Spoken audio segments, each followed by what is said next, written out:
এ বলো দে ঘুমাচ্ছিস, এই ওঠ। আমি বলো তো আপনার কাছে কি টাকা আছে? তুই যে বলো এলাকার লোক সবাই জানে, আমি একা বলি? কি টাকা বলেছে? তুই যে বলো তার আজকাল একটা বড় প্রমাণ করবে, দেখবি? দেখি দেখান।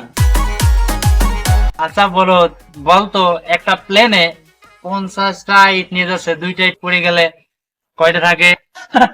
এ তো সহজ, একদম সহজ ভাবে উত্তর রে। 48 কেন? হয় নাই, হয় নাই।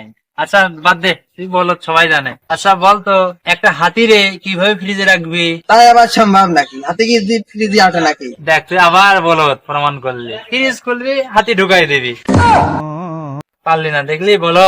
আচ্ছা বলতো একটা গাধারে ফ্রিজে কিভাবে রাখবি? ফ্রিজটা খুলবো, গাদারে ঢুকাই দেবো। এই গাধা, আগে হাতিটারে বের করবি তারপরে গাধারে ঢুকাবি। এগুলা বাদ দে। আচ্ছা বলতো বনের রাজা সিংহর জন্মদিনে সবাই গেছে, কোন প্রাণী যায় নাই? কুমির যায়নি। হয় নাই শালা বলো, গাধারে যে ফ্রিজে রাখছিলাম গাধা যায় নাই।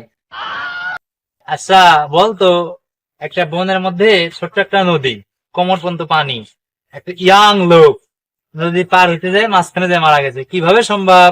হ্যাঁ, সহজে তো কুমিরই খাইবে। এ গাধা, কুমির না সিংহের জন্মদিনে গেছে।